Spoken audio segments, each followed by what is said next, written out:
2015లో ఒడిశా రాష్ట్రంలోని అంగుల్ జిల్లాలోని నైని బొగ్గుగని సింగరేణికి కేటాయించారు. ఈ బొగ్గుగని ప్రారంభం సజావుగా నిర్వహించేందుకు సహకరించవలసిందిగా కోరేందుకు డిప్యూటీ సీఎం బట్టి విక్రమార్క శుక్రవారం ఉదయం ఒడిశాకు బయలుదేరారు.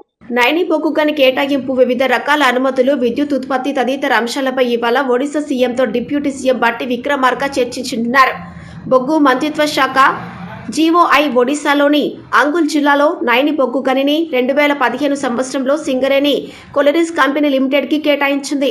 నైని బొగ్గు గని గరిష్ట స్థాయి సామర్థ్యం 10 MTPAS, CCL 51:49 ఈక్విటీ ప్రతిపాదికన తెలంగాణ ప్రభుత్వం, భారత ప్రభుత్వం సంయుక్తంగా యాజమాన్యంలో ఉంది.